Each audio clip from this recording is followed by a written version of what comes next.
هم باران په ځمکه کېږي، سود په ځمکه کېږي، زیان په ځمکه کېږي، وخت مې شته په پردی ځمکه کړم رنځوریم، وخت مې شته په پردی ځمکه کړم رنځوریم، نختر کله د ملتان په ځمکه کېږي.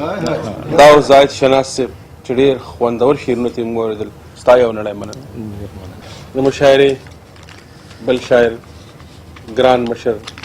ښاغلي لیاقت علي یاد صاحب له د چا تعلق چې د دیر سیمې سره دی، هغه له بلنه ورکوم ښاغلي لیاقت علي یاد صاحب له چې موږ په خپل کلام کې د درد په سړیکو کې مې ټوله زندګي تېره کړه، د درد په سړیکو کې د درد په سړیکو کې مې ټوله زندګي تېره کړه، ښه په سوکړه سوکړه موسم کې مې ځواني تېره کړه،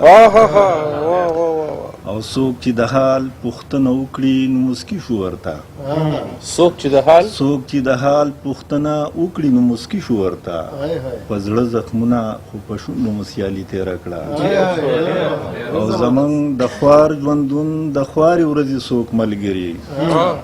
زمونږ د خوار ژوندون د خوارې ورځې څوک ملګري، موږ په تیارو د غریبۍ کې تنهایي تېره کړه. ډېر ښه او ډېره مننه جي. او هر یو ماښام د خپل ارمان ګریوان شلېدلی ګڼډو، هر یو ماښام د خپل ارمان ګریوان شلېدلی ګڼډو، بېوسي تل موږ په برخه ځلي تېره کړه،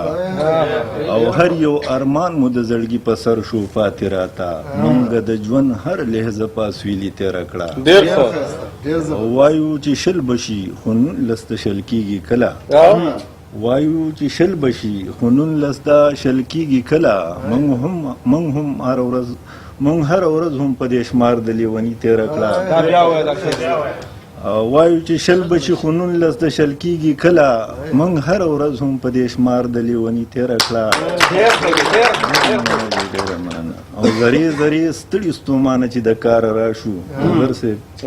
زری زری ستړي ستومانه چې د کار راشو، په یوازې کټ کې مو ټول عمر ستوماني تېره کړه،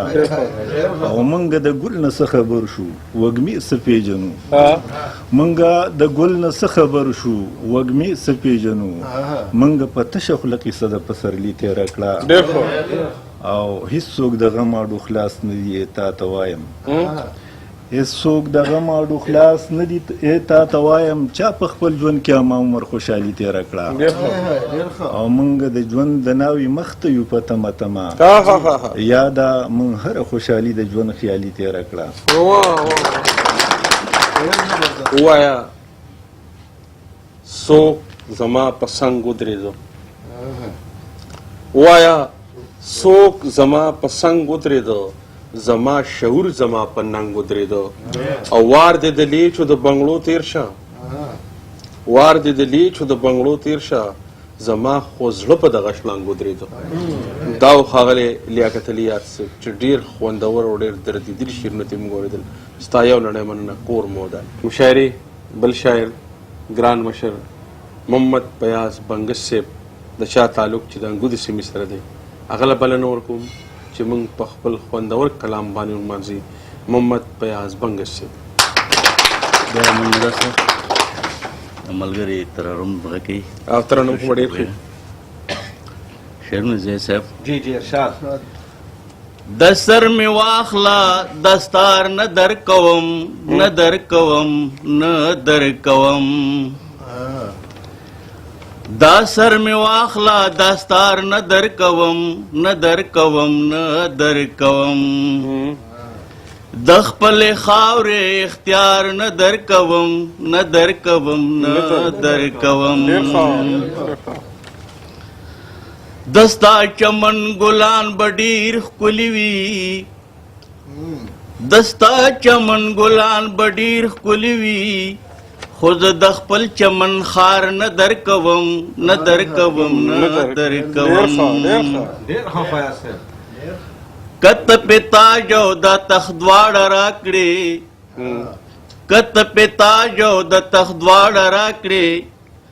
زه د شلیدلي ګریوان تار نه در کوم، نه در کوم، نه در کوم، दस्ता काणरंद तकलीद पलास की वा वा दस्ता रांद कण तकलीद पलास की फयाज द अकल मुहार न दर कवम न दर कवम न दर कवम दा वजल दा जी जी ताची नवीनम नोयार चिष्मांस कडम ताची नवीनम नोयार चिष्मांस कडम कज्वंदेयम ज्वंदुन सकड़म जहांस कडम कज्वंदेयम ज्वंदुन सकड़म जहांस कडम चेन खलस्ता दमिन जरगुन कड़ो वा चेन खलस्ता दमिन जरगुन कड़ो कमेस्तर गुबरान और बरान सकड़म कमेस्तर गुबरान और बरान सकड़म दाबी सबराजड़ में तापसी जड़ीगी दाबी सबराजड़ में तापसी जड़ीगी बेदस्ता का खोबान डेर दी खोबान सकड़म बेदस्ता का खोबान डेर दी खोबान सकड़म ताची नवेनम नयार चिश्मान सकड़म कज्वंदेयम ज्वंदुन सकड़म जहान सकड़म शेर द खोक साहब चीज मादरंज दरु कवलेन शी चीज मादरंज दरु कवलेन शी प दुनिया का डरमान दी दरमान सकड़म प दुनिया का दरमान दी दरमान सकड़म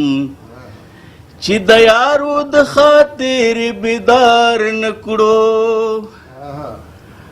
चे दयारुद खातिर बिदार नकड़ो चे दयारुद खातिर बिदार नकड़ो जबवाया आगा हो फिगान सकड़म जबवाया हगा आहो फिगान सकड़म ताची नवीनम नयार चिश्मान सकड़म कज्वंदेयम ज्वंदुन सकड़म जहान सकड़म दस्तमौगंदे चयो गुलपकी नश्ता दस्तमौगंदे चयो गुलपकी नश्ता जबवाया हागा बुस्तान सकड़म जबवाया हागा बाग बुस्तान सकड़म चीज मा पहलता तरस नरजिया चीज मा पहलता तरस नरजिया जदनोर खल्क जार कुर्बान सकड़म जदनोर खल्क जार कुर्बान सकड़म ताची नवीनम नयार चिश्मान सकड़म कज्वंदेयम ज्वंदुन सकड़म जहान सकड़म मा फयाज दजड़ताना को पुकारन शू मा फयाज दजड़ताना को पुकारन शू मा फयाज दजड़ताना को पुकारन शू जबह गस्तने स्तने मुशगान सकड़म जबह गस्तने स्तने मुशगान सकड़म ताची नवीनम नयार चिश्मान सकड़म कज्वंदेयम ज्वंदुन सकड़म जहान सकड़म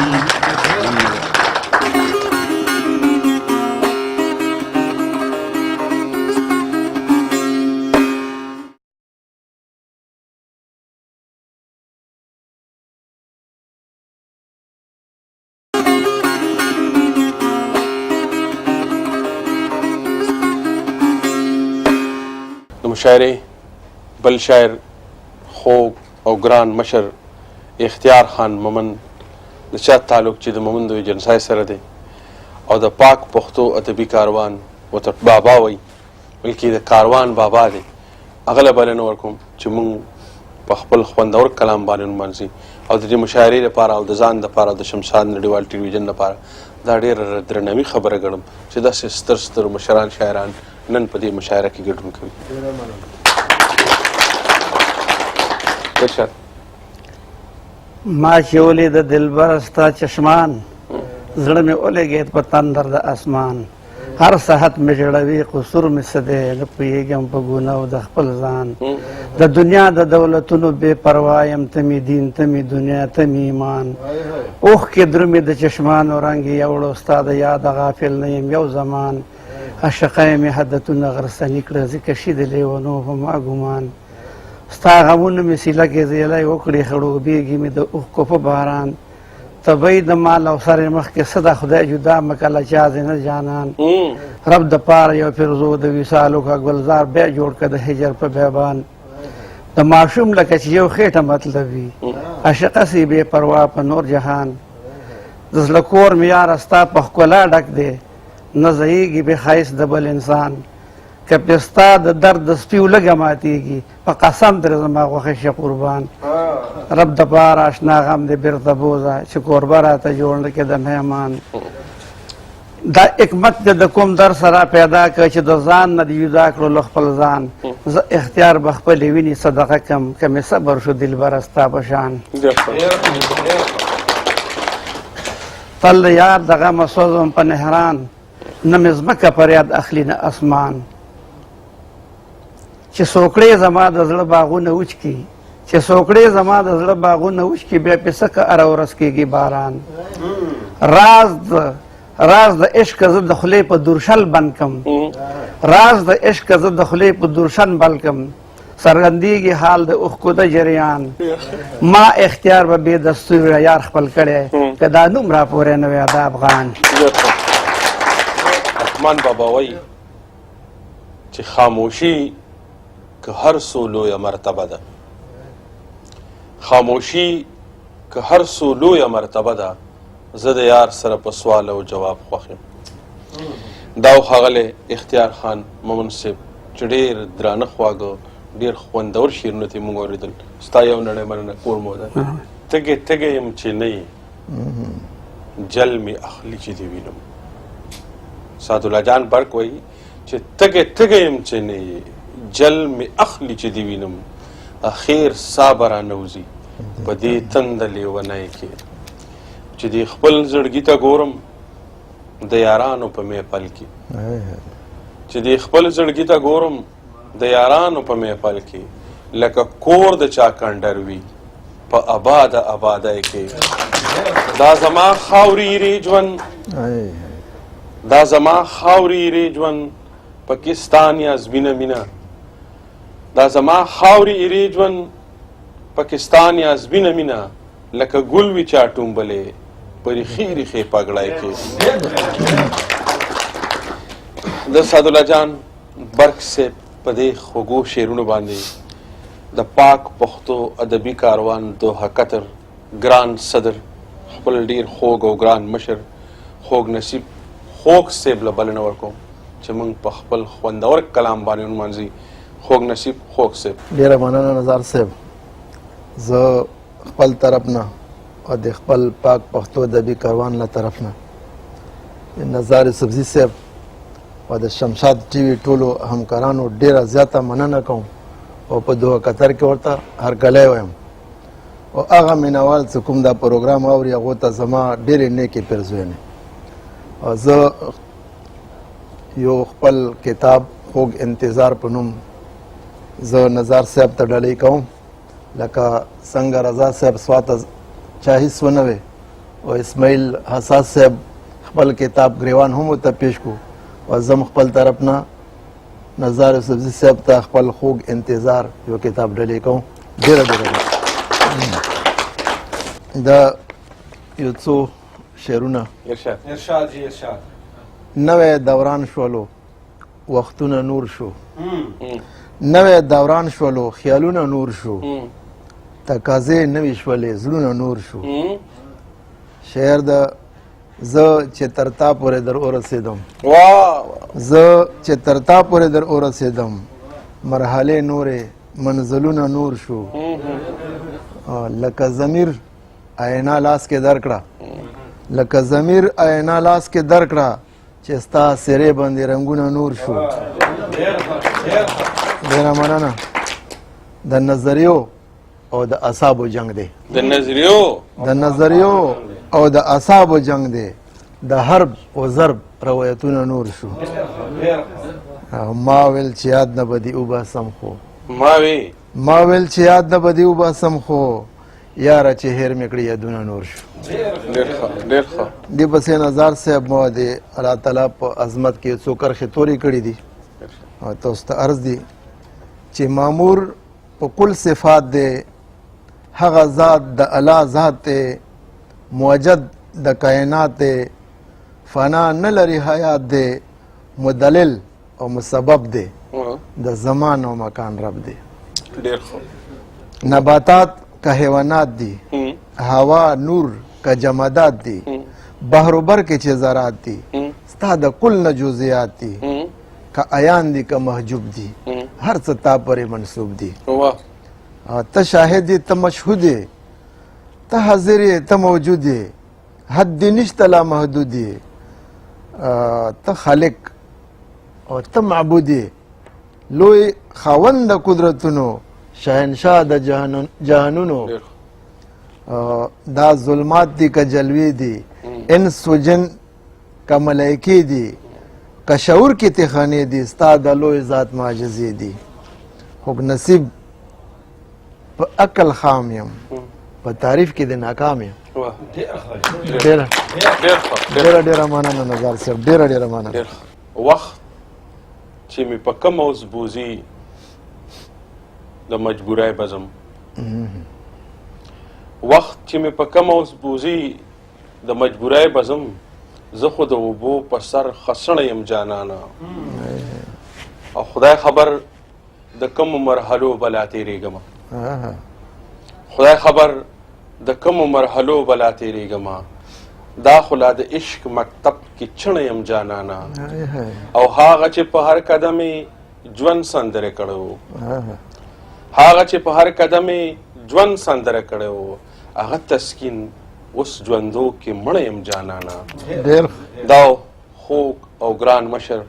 خوږ نصیب خوږ صاحب صدر صاحب د پاک پښتو ادبي کاروان دوحه قدر صدر ډېر خوندور شعرونه ته موږ واورېدل ډېره مننه ستاسو ډېره مننه د مشاعرې اخیری شاعر خپل ډېر خوږ او ګران ملګري ادب شناس ادب دوسته په خپله ژبه په خپل وطن په خپله خاوره مین ښاغلي زاهد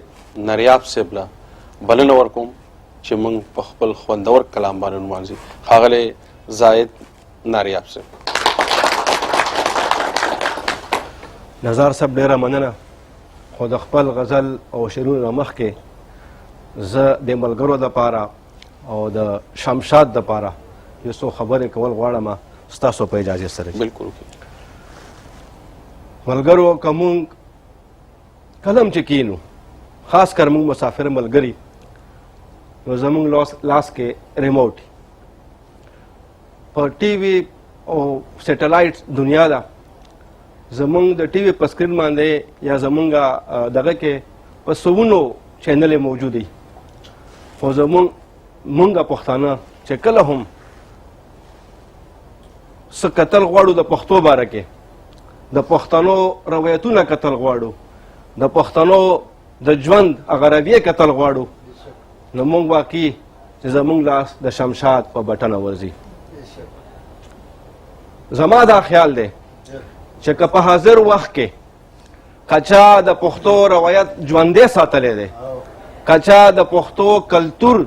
د پرمختګ دپاره یو هڅه کړې ده یو کوشش یې کړی دی کچا د پښتو د ادب د ترقۍ دپاره څه ګام پورته کړی دی نو هغه زه ګڼم چې صرف اور صرف شمشاد دی د د پښتون چې کم تصویر د اغیارو په ښیښو مونږ ګورو شمشاد هغې ته هغه د پښتون هغه تصویر ښکاره که واقعي لکه څنګه چې پښتون دی او د پښتون چې کم خپل ژوند کې خپل ساده باده ژوند کې لکه څنګه چې ښکارېږي مونږ ګورو چې شمشاد په دې هڅه په دې کوشش کې لګیا دی چې د پښتو چې کومه طور طریقه ده هغه نورو دنیا ته وړاندې کړي او پس د دې نه زه یو څو خبرې د خپل تنظیم باره کې چې پاک پښتو ادبي کاروان دا یو څو وخته مخکې لکه سړی چې په جرګه کې خاموشه ناست دي نو کیدای شي څوک په ګمان وکړي چې سړی نه شته نه دی خو دا د سړي خاموشي د هغه مشر خاموشي کیدای شي چې هغه د درنوالي نښه وي کیدای شي چې هغه د درنوالي تقاضا وي نو دا د دې دا مطلب نه دی چې دا د هغه د وجود نفي وشي نن پاک پښتو ادبي کاروان یو ځل بیا دنیا ته وړاندې کیږي او پښتنو ته وړاندې کیږي زه راغلي ملګرو او په خصوصي توګه د ښاغلي نزار او یوسفزي صاحب ډېره مننه کوم چې دوی زموږ دا کاروان دنیا ته وړاندې کړ او دې نه مونږ د راتلونکو ورځو دپاره هم همدا توقع دا امید لرو چې دې به مونږ ته همدغسې د مینې او د توجه راکړي مونږ ته او ستاسو هم ډېره مننه چې نن تاسو کاروان په بلنه باندې تر دې تشریف راوړو زه به تاسو نه راتلونکي وخت کې هم دا تمه لرم چې انشاءالله همداسې بیا یو ځل مونږ په دې غله ډېره مننه دي د ملګرو د ښیښو غزلو نه پس خو څه نه شو پاتې چې زه څه ووایم نظار صاحب خو مختصر غوندې څو شعرونه به تاسو ته وړاندې کړم چې